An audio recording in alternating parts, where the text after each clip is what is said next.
Students, today we are going to see a unit 10, 10th standard, unit 10 science subject, matter around us. That means chemistry. We are going to see matter around us. Okay, matter is nothing but everything around us. Is that be a matter? Okay, yeah, the air we breathe, the food we eat, the pen we write, the clouds, stones, plants, drop of water, the grain of sand, everything we use are said to be we use or around us is said to be a matter. Okay, already classification of matter we have seen in a 8th standard syllabus. Classification of matter is nothing but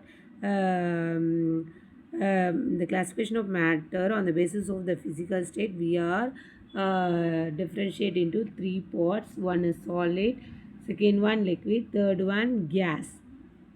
Okay, solid is nothing but it is tightly packed in an orderly manner. They are held together by a strong force of attraction, so it has enough kinetic energy and enough force of attraction. It has enough force of attraction. Okay, but liquid it does not tightly packed. It is somewhat loosely packed and held together by a weak force of attractions. Okay, held together by a weak force of attractions and have more kinetic energy than when comparing to solid. Liquid has more kinetic energy because it has a weak force of attraction. The particles are slightly away from each other. Okay, gas, when we are seeing gas, it are loosely packed, very loosely packed. The particles of gases are very loosely packed, and particles are arranged with a long distance. Okay, um, long distance. It does not have a definite shape. Okay, it does not have a definite shape. Okay, solid have a definite shape. Example, I can write here example for solid. Here, see here, solid example இங்கே எழுதுறேன். solid சாலிடுக்கு example என்ன எழுதலாம்? பால் எழுதலாம். ஓகேவா? பால் has a definite shape. அந்த பாலில் என்ன இருக்குது? அந்த பாலில் இருக்கிற எல்லா பார்ட்டிகல்ஸும் என்னது arrange in a proper manner and also closely packed, and it has a force of it has a they are tightly arranged and it has a force of attraction. Okay, so it has some space wherever we keep it. It has a individual space, but in a liquid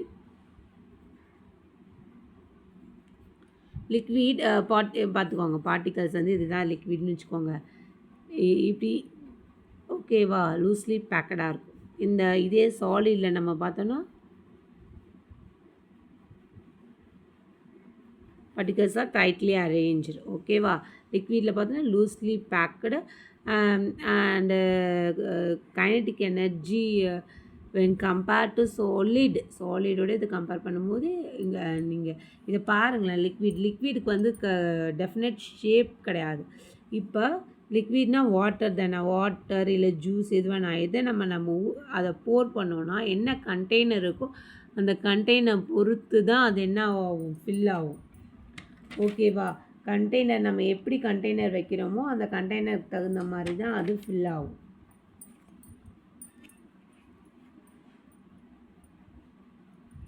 இப்போ நம்ம இப்படி வச்சுருக்கோம், இல்லைன்னா பவுல் ஷேப்பில் வச்சுருக்கோன்னா அப்போ அதுக்கு தகுந்த மாதிரி ஃபில் ஆகும். ஓகேவா, நம்ம எந்த ஷேப்பில் வச்சுருக்கோமோ அதுக்கு தகுந்த மாதிரி தான் ஃபில் ஆகும்.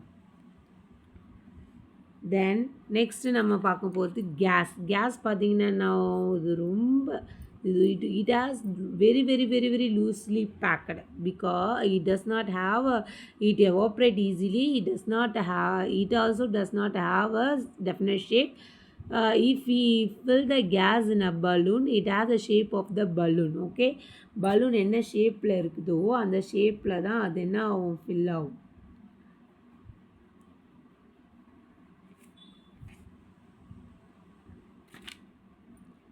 இப்போ நம்ம பார்த்தாச்சுல சாலிட், லிக்விட் அண்ட் கேஸ் மூணுமே பார்த்தாச்சு.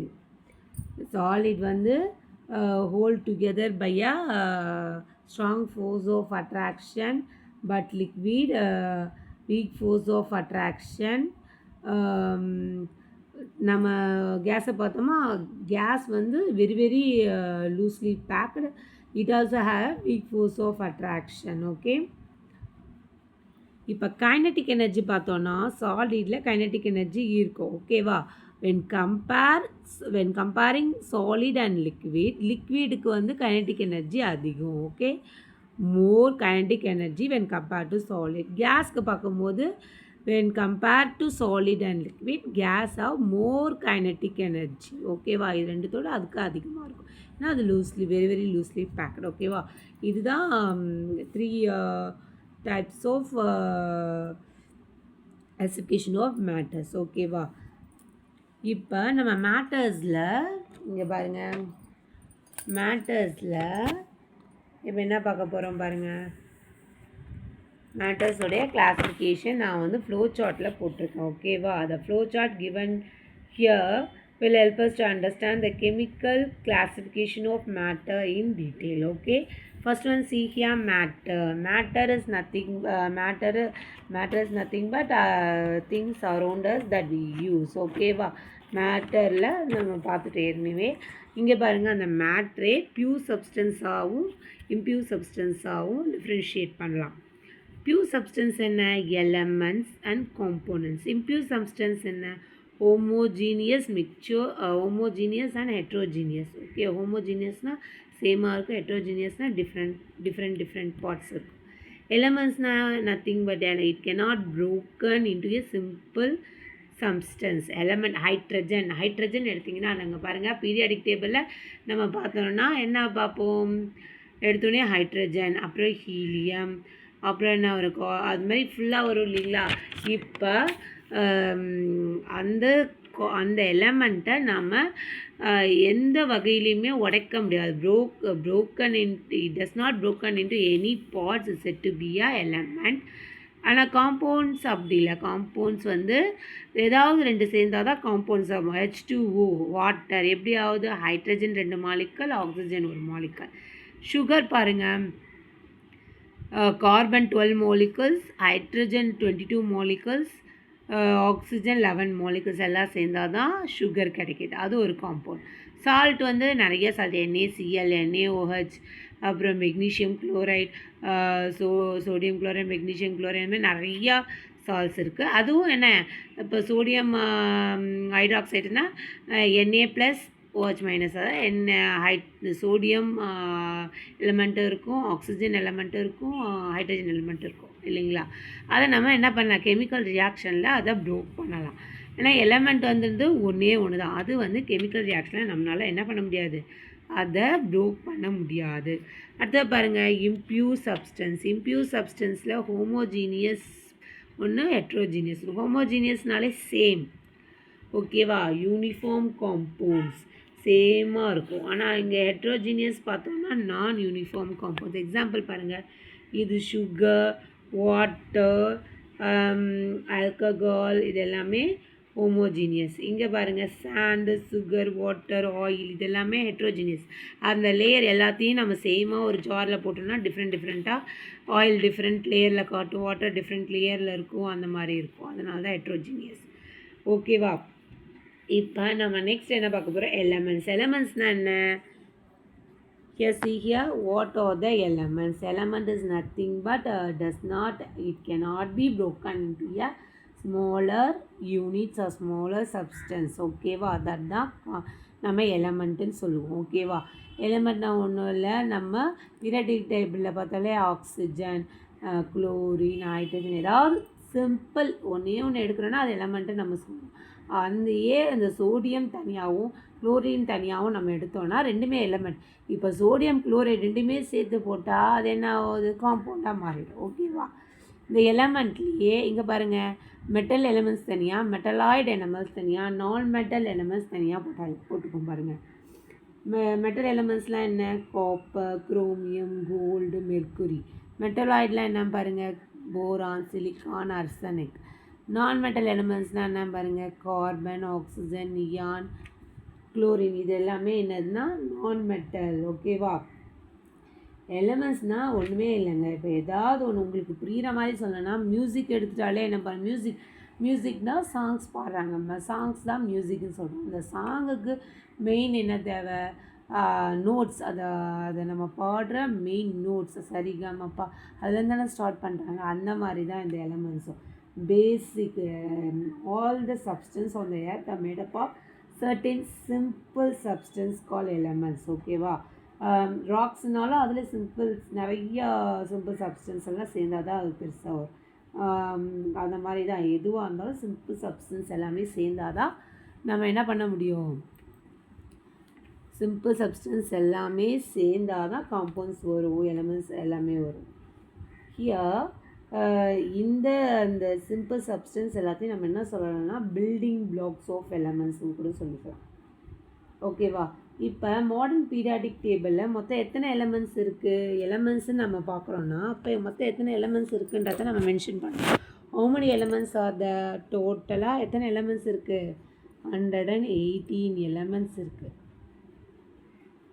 பீரியாடிக் டேபிளில் மொத்தம் 118 எலிமெண்ட்ஸ் இருக்குது.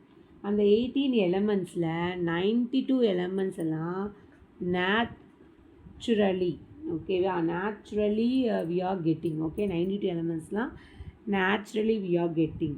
அதர் தென் 92, 26 எலிமெண்ட்ஸ்லாம் ஆர்டிஃபிஷியலாக நம்ம செய்கிறோம். ஓகேவா? பீரியாடிக் டேபிளில் மொத்தம் எத்தனை எலிமெண்ட்ஸ் இருக்குது? 118 எலிமெண்ட்ஸ். அதில் 92 எலிமெண்ட்ஸ்லாம் நேச்சுரலி நம்மளுக்கு கிடைக்கிது. 26 எலிமெண்ட்ஸ்லாம் ஆர்டிஃபிஷியலி நம்ம க்ரியேட் பண்ணுறோம். ஓகேவா? This is most important.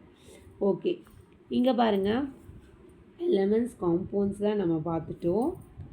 Elements காம்பவுண்ட்ஸாக ஏற்கனவே பார்த்துட்டோம். இப்போ நம்ம என்ன பார்க்க போகிறோம்? அடுத்தது எலிமெண்ட்ஸ் பார்த்தாச்சு. இப்போ காம்பவுண்ட்ஸ் பார்க்க போகிறோம். காம்பவுண்ட்ஸ்லாம் என்ன? எலிமெண்ட்ஸ் வந்து simple element, that means single element which does not broken into a simpler substance. Okay, compounds பார்த்தோன்னா it can be broken down into a elements by some chemical reactions. அதுதான் நம்ம என்ன சொல்கிறோம்? நம்ம compoundsனு சொல்கிறோம்.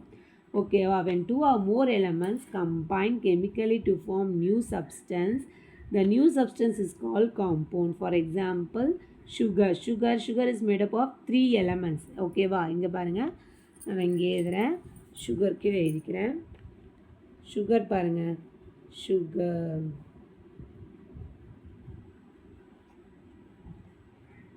sugar is made up of 3 elements இதில் இருக்குது இல்லையா? நான் ஏற்கனவே இங்கே சுகருக்கு நான் ஃபார்முலா போட்டிருக்கேன் இல்லையா? என்ன 3 எலிமெண்ட்ஸ் பாருங்கள், கார்பன் இருக்குது, ஹைட்ரஜன் இருக்குது, ஆக்சிஜன் இருக்குது. ஓகேவா?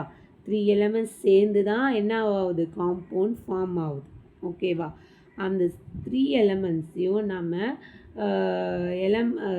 3 எலிமெண்ட்ஸும் சேர்ந்து காம்பவுண்டாக ஃபார்ம் ஆயிடுச்சு. அந்த காம்பவுண்டை சம் கெமிக்கல் ரியாக்ஷன்ஸ் மூலமா நம்ம என்ன பண்ணலாம்? தனித்தனியாக பிரிச்சிடலாம். ஓகேவா? அதுதான் நம்ம இப்போ உங்களுக்கு வந்து எலிமெண்ட்ஸ்னால் தனியாக இருக்கிறது, காம்பவுண்ட்ஸ்னால் சேர்ந்து இருக்கிறது. அதாவது 2-3 எலிமெண்ட்ஸ் சேர்ந்து இருக்கிறது, அதை கூட நம்ம என்ன பண்ணலாம்? Some of the chemical reaction மூலமா நம்ம என்ன பண்ணலாம்? அதை பிரேக் பண்ணி தனித்தனியாக எடுத்துடலாம். ஓகேவா? காமன் சால்ட், நம்ம சாதாரணமாக சால்ட் எடுத்தோம்னா சோடியம் குளோரைட், நம்ம சால்ட் யூஸ் பண்ணுறோம் இல்லையா? Sodium chloride. இது பிரிக்கும்போது என்ன ப்ளஸ்ஸு மைனஸ்ன்னு வரும். ஓகேவா? அது நம்ம பின்னாடி வேறு சாப்டரில் பார்க்கலாம். இப்போதைக்கு தேவையானதை மட்டும் நம்ம பார்க்கலாம். காமன் சால்ட் வந்து sodium chloride. It give taste to food. If இது வந்து சேர்த்து நம்ம சாப்பாட்டில் போடும்போது டேஸ்ட்டாக இருக்கும். இது தனித்தனியாக எடுத்தோன்னா இது வேறு அது வேறு. The compound made up of metal sodium and non-metal chlorine is said to be a compound sodium chloride and it is used for a food. இதை நம்ம தனித்தனியாக பிரிச்சிட்டோம்னா என்ன கிடைக்கும்? சோடியம் தனியாக, குளோரின் தனியாக, சாரி இங்கே இருக்குல்ல, சோடியம் தனியாக, குளோரின் தனியாக, தனித்தனியாக எலமெண்ட்ஸாக நம்மளுக்கு கிடைக்கும். ஓகேங்களா? Okay. Okay, subscribe my channel. Thank you. We can see next topic in next video.